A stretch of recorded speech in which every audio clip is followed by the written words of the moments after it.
Coffee is cold. Brain is lukewarm.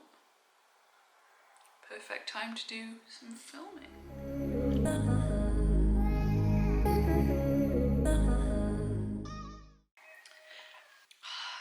You hear that puppy being tortured behind me?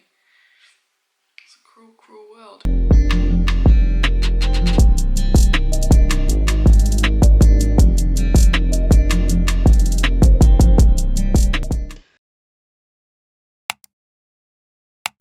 It's going to be a little bit of a different video.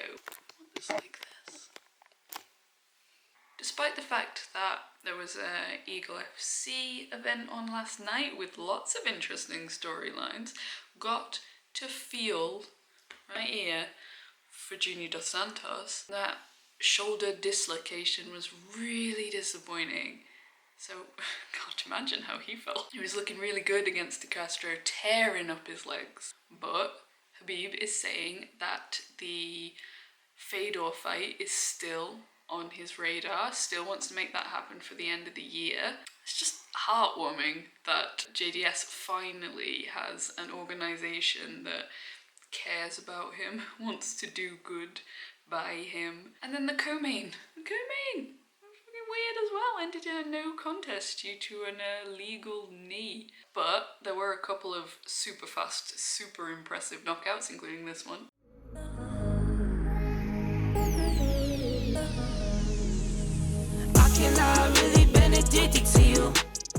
Brutal statement made in an organisational debut. Can't wait to see what else we see from Aliyev. But like I said, despite all of that, this is gonna be a slightly different video. A quick little ditty, I presume you're about as clueless as I am right about now, because my friend sent me this, and the only message that accompanied it was, what the fuck? Colour me intrigued. So all I've seen is that screenshot. You and I are now on the same level of understanding.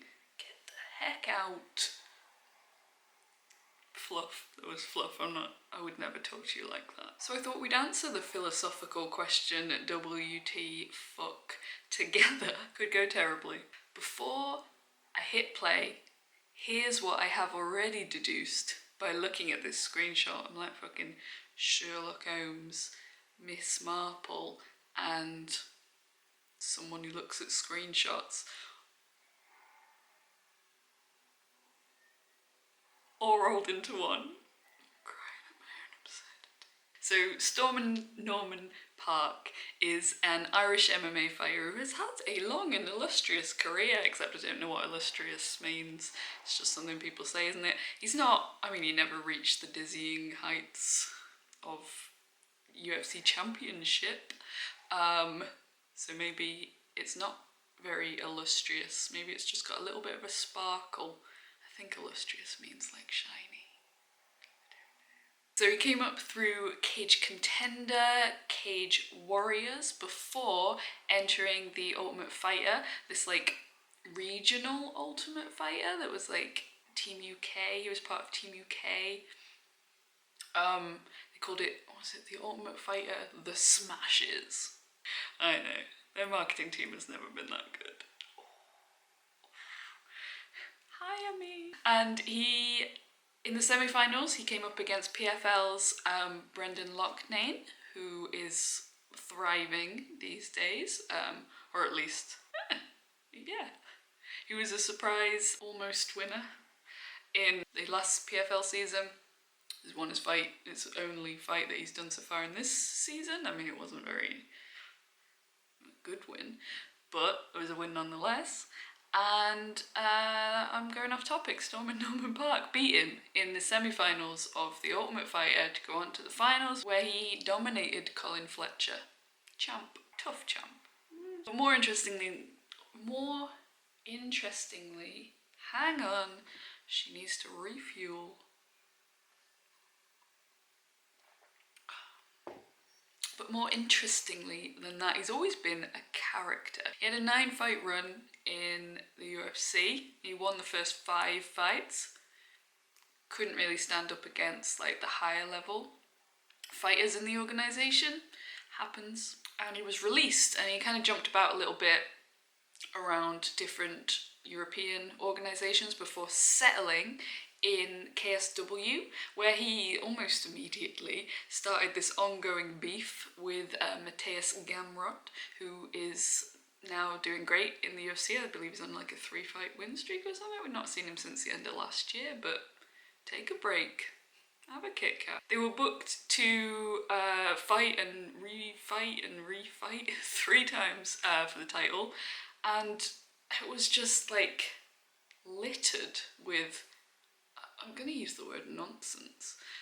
Like, there were 2 weight misses, both on Parke's side, an eye poke that led to a no contest. There was so much trash talk. After the first fight, Parke was convinced that Gamrot had bitten him to escape a headlock. Gamrot, on the other hand, was saying Parke had intentionally fish-hooked him. And then obviously there was the rematch was organised, and then the trash talk started again, and I think Parke accused Gamrot of PED abuse, and Gamrot was like, I'm gonna humiliate you on Irish soil. And then after that second fight, one of Gamrot's cornermen punched Parke square in the face.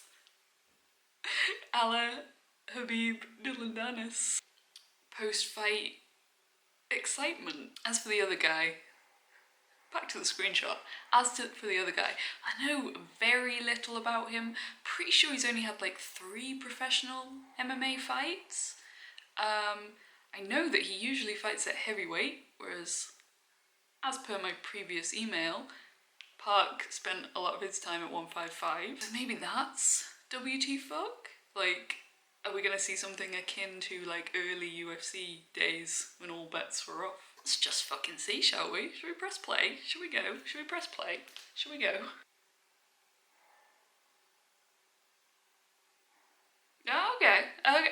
Okay. Sometimes use a Roman cage. A 3x3 tiny cage. Are we doing boxing rules? Hang about. I think we're doing boxing rules. We've seen a lot of crossover recently, varying levels of success. Parke doesn't seem to be letting the weight difference phase him, eh? He's controlling distance well. Basically, someone took the idea of fighting in a phone booth and made it fucking literal. Alright. Parke is piecing him apart. That's the experience, man. That is the experience for sure. He's throwing more combinations. Wow, this is wild. Okay. The accuracy of Parke is just completely out of the league, but there is nowhere to go, is there? Hello. No, big guy's tough. I mean, no, like, being able to feel someone out. There is literally actually nowhere to go. Oh, yeah. Alright. For my money, Parke dominated that first round. Hello, flying knee. Whoa. 1, big guy's coming out with the intention to knock Parke out. And 2, I think we have ourselves a freak rules event. And that was a mistake. So sometimes FAME does like these like mixed rules events, like we just saw in one championship with Mighty Mouse. One round will be like one set of rules, and then the next round will be like a different set of rules. So it was in one championship, it was Muay Thai and MMA. This seems to be boxing and MMA. He's on him like a blanket, and he's flattening him out. Beginning of the end, ladies and gentlemen. Calling it. I'm calling it now. Well, that was fucking fun, wasn't it? They are pulling out all the stops to draw attention, aren't they? Like, and I'm here for it. I'm not gonna lie, I'm not like an MMA purist in that I mind that people like are interpreting it in different ways. The sport has to evolve, and there are some wild ones.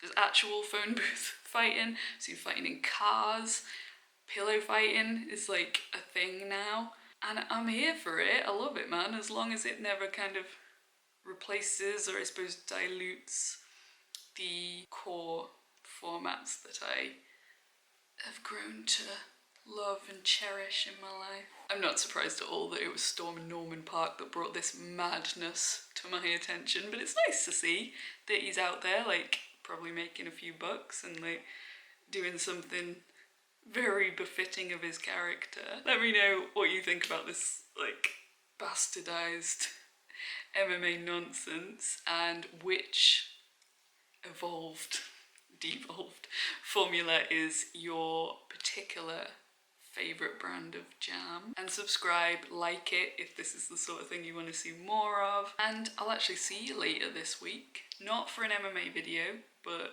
I have some videos from a while back that sometimes I like to weave in as like supplementary because it makes my mum happy, you know, to see my life and not just the violence. But I'll be back with more violence next Monday.